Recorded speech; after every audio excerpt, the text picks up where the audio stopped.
Bonsoir à tous. Bonsoir à tous. Merci de nous prendre en marche pour cette étude aujourd'hui sur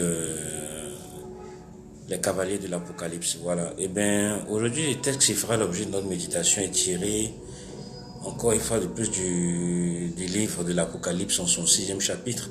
Mais nous allons nous intéresser aux différents cavaliers, comme je l'ai dit, et que représentent-ils réellement. Voilà.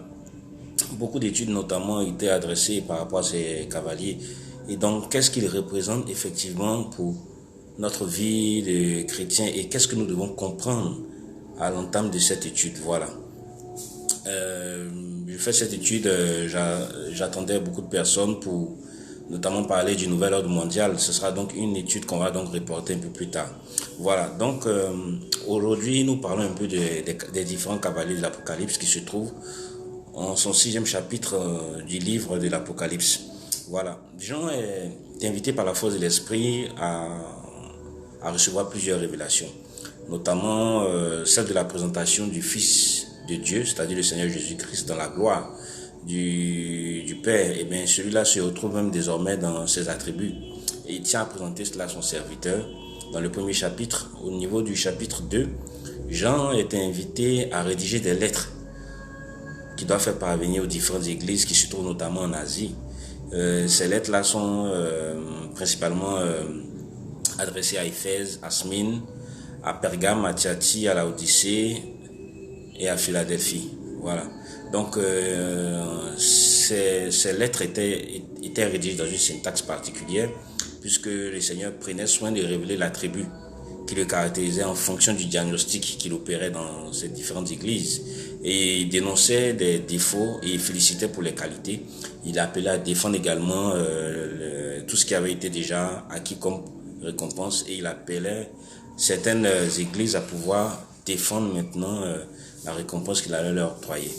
Donc voici un peu la syntaxe des lettres au niveau du 2e chapitre de l'Apocalypse, qui était suivi au niveau du 3e chapitre également, puisque le 3e chapitre concernait également les autres lettres qui sont rédigées. Au niveau du 4e chapitre, Jean est invité par la force de l'Esprit à pénétrer dans le lieu très saint qui lui fait découvrir la face de l'Éternel qui lui est encore cachée. Et même si autour de l'Éternel, il discerne 24 vieillards revêtus de robes blanches et dont les couronnes sont en or, et ils jettent leurs cornes à terre tout en adorant le Seigneur Dieu. Et cette fabuleuse scène n'a pas empêché Jean de pouvoir distinguer effectivement cette lampe qui était en face de l'Éternel Dieu et qui brûle de manière ardente, et qui sont les 7 esprits qui lui appartiennent. Ensuite, Jean a également discerné la présence de 4 créatures spéciales appelées 4 êtres vivants qui avaient des faces particulières, notamment celle d'un lion symbolisant la royauté, celle d'un veau qui représentait le travail, le dur labeur, et celle d'un homme qui représentait l'intelligence, la sagesse, et celle d'un nez qui symbolisait la prophétie.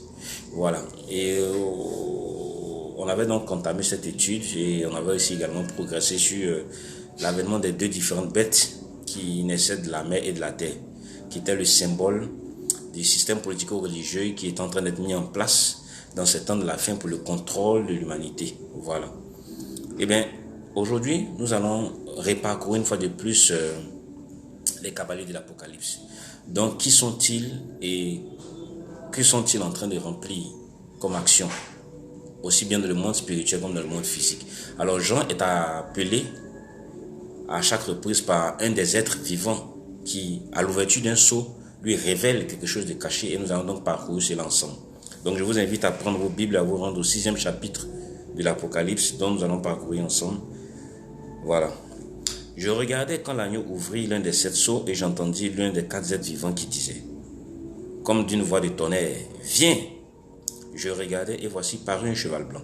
Celui qui le montait avait un arc, une couronne lui fut donnée, et il partit en vainqueur et pour vaincre. Voilà. Beaucoup de lecteurs, beaucoup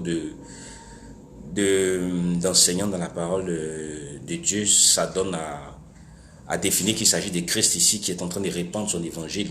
Mais nous voyons bien que cette description de ce cavalier sur le cheval blanc est erroné. Tout simplement dans la mesure où Christ ne reçoit plus pas de couronne, ni un arc, parce qu'il est déjà vainqueur. Et il siège désormais à la droite du Père, cela n'a pas de sens. A contrario, nous comprenons qu'il s'agit de l'ennemi, celui-là même qui est en train de singer le Seigneur. Et donc, il utilise l'attribut du Seigneur dans la blancheur pour séduire le peuple de Dieu. Vous comprenez? Et c'est donc ici l'antichrist qui est en train de singer le Christ dans sa parodie. D'accord? Et l'arc qui tient, l'arc lui permet de lancer les traits enflammés. Et l'arc ici est le symbole de la puissance à laquelle il appartient.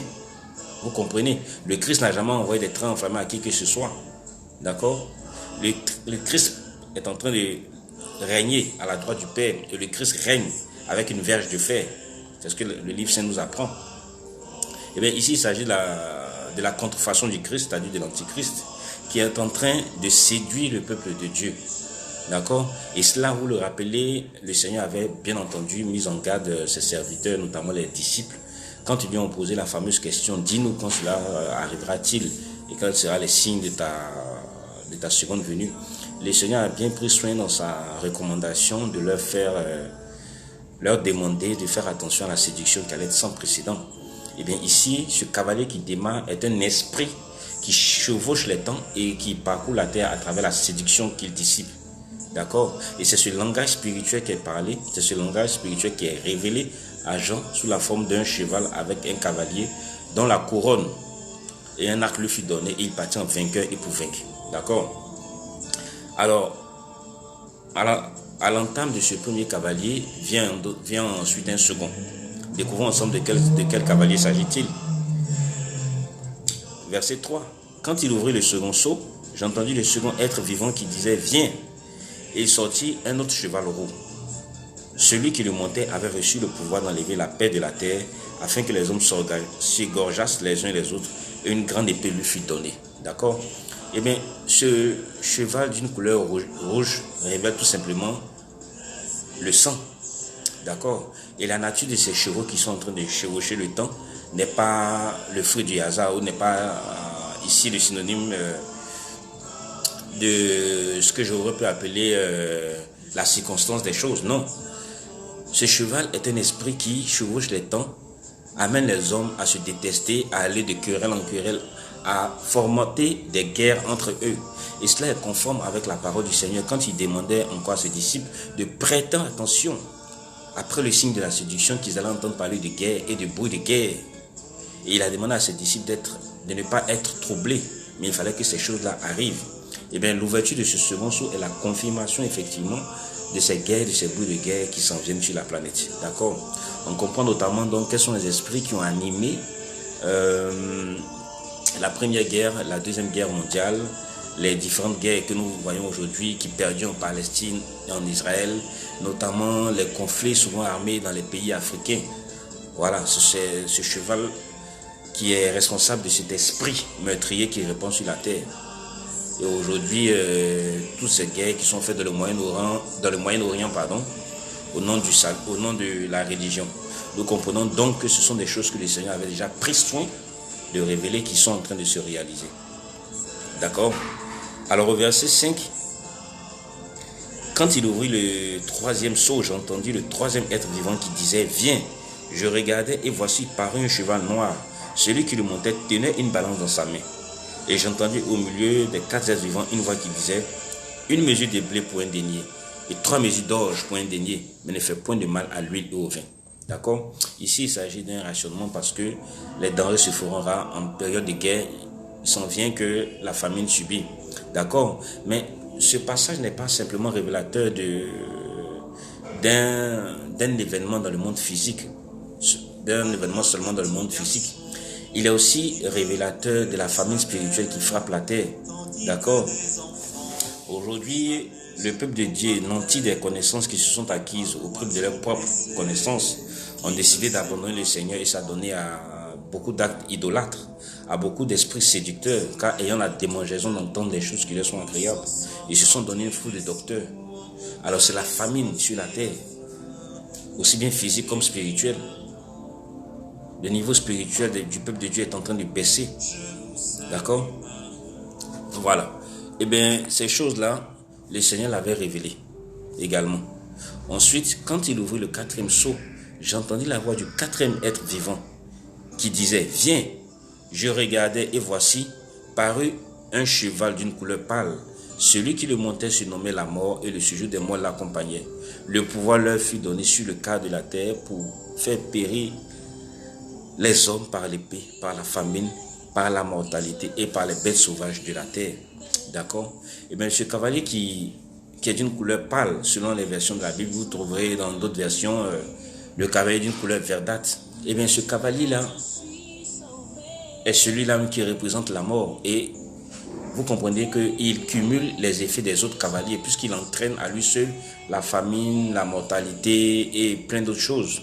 Alors, le pouvoir lui fut donné sur le quart de la terre, dénonce son influence à grande échelle. D'accord? Et le Seigneur prend soin de révéler cela à son serviteur afin qu'il ne soit pas surpris. D'accord? Donc c'est ici la parole du Seigneur qui annonce les choses qui s'en viennent sur la planète avec beaucoup de difficultés, avec beaucoup de douleurs. D'accord? Alors nous allons donc à l'ouverture du cinquième sceau. Quand il ouvrit le cinquième sceau, je vis sous l'autel les âmes de ceux qui avaient été immolés à cause de la parole de Dieu et à cause du témoignage qu'ils avaient rendu. Voilà. Ils criaient d'une voix forte en disant, « Jusqu'à quand, Maître, saint et véritable, toi tu as jugé à tirer vengeance de notre sang sur les habitants de la terre. » Une robe blanche fut donnée à chacun d'eux et leur fut dit de se tenir en repos quelque temps, encore jusqu'à ce que fût complet le nombre de leurs compagnons de service et de leurs frères qui devaient être mis à mort comme eux. Ben ici, l'ouverture du cinquième sceau révèle le martyr. Voilà, le grand martyr qu'il y aura par rapport à la parole du Seigneur. Certains fidèles vont connaître un martyr sans précédent. Il est important que le Seigneur prépare son peuple afin que les choses ne surprennent pas la majorité de son peuple. Et d'accord, et vous comprendrez que le Seigneur se tient dans la fidélité car il octroie une robe blanche à tous ceux qui seront fidèles jusqu'à la mort. Et cela, il a dit.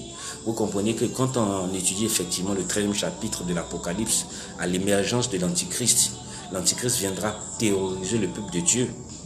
Et vous comprenez, puisque la parole a déjà révélé que les saints seront livrés entre ses mains. D'accord? Ici, le Seigneur nous fait comprendre que ces saints qui sont livrés entre ses mains vont hériter la récompense céleste qui est la robe de gloire, l'attribut de gloire, la robe blanche. C'est de cela qu'il s'agit. Je regardais quand il ouvrit le 6e sceau, il y eut un grand tremblement de terre, le soleil devint noir comme un sac de crin, la lune entière devint comme du sang, et les étoiles du ciel tombèrent sur la terre, comme lorsqu'un figuier secoué par un vent violent jette ses figues vertes. Le ciel se retira comme un livre qu'on roule, et toutes les montagnes et les îles furent remuées de leur place. Les rois de la terre, les grands, les chefs militaires, les riches, les puissants et tous les esclaves et les hommes libres se cachèrent dans les cavernes et dans les rochers des montagnes. Et ils disaient aux montagnes et aux rochers, tombez sur nous et cachez-nous devant la face de celui qui est assis sur le trône et devant la colère de l'agneau. Car le grand jour de sa colère est venu et qui peut subsister. Voilà, le 6e sceau, l'ouverture du 6e sceau fait référence au grand jour de la colère du Seigneur. Voilà, jour terrible qui s'en viendra où il y aura des signes terribles qui viendront du ciel. Et les grands de ce monde, comme vous l'avez entendu, les militaires, les rois, les présidents et toutes ces classes de personnes vont chercher refuge dans les cavernes parce que ce qui vient est terrible. Et parce qu'ils n'appartiennent pas à l'agneau, ils seront en train de se cacher parce que l'esprit qui sera en eux ne sera pas l'esprit du Seigneur. Voilà. Et cela, c'est le Seigneur dans son amour révèle ces choses à son disciple afin que tous ceux qui liront pourront se prédisposer pour éviter de faire partie de ce genre de choses. C'est cela le sens de l'Apocalypse. L'Apocalypse n'a pas été rédigé dans le sens de pouvoir faire peur à qui que ce soit, non. L'Apocalypse a été rédigé pour apporter la bonne nouvelle, d'accord? Pour pouvoir nous permettre de nous repentir, pour pouvoir nous permettre de marcher de progrès en progrès jusqu'à ce que le jour final arrive, d'accord? Tout comme Paul nous a dit, j'ai couru et je sais que j'ai combattu le bon combat. Alors le Seigneur nous appelle à combattre le bon combat également, d'accord? Eh bien, c'est cela l'étude relative aux 6 cavaliers de l'Apocalypse, aux 4 cavaliers et aux 6 sceaux, à l'ouverture des 6 sceaux, voilà, que nous venons de parcourir ensemble. Donc je vous dis merci Merci pour cette plage que vous accordez, pour ces thèmes qui sont traités. Je vous souhaite beaucoup de courage dans ces jours difficiles que nous traversons par rapport à cette pandémie. Voilà. J'ai voulu vous adresser un message particulier par rapport au nouvel ordre mondial et nous allons faire cette étude un peu plus tard, car c'est une étude qui demande beaucoup de détails, notamment sur la définition de ce système qui prend beaucoup de choses en compte. Voilà. Et comment est-ce que ce système qui est fait depuis longtemps est établi sans que le peuple de Dieu n'en soit informé, et qu'est-ce qui s'en vient ensuite sur la planète. Il faut que toutes les personnes soient informées afin qu'elles puissent savoir comment orienter les prières, comment elles puissent savoir comment orienter le combat dans leur vie. Voilà. J'ai été très heureux, voilà, de parler de ça avec vous. Je vous dis grand merci. Restez connectés et je pense qu'on se reprendra d'ici 2 minutes pour parler du nouvel ordre mondial. Voilà. Je termine cette vidéo sur les sauts de l'Apocalypse et nous donnons rendez-vous dans 2 minutes pour parler du nouvel ordre mondial. Voilà, merci.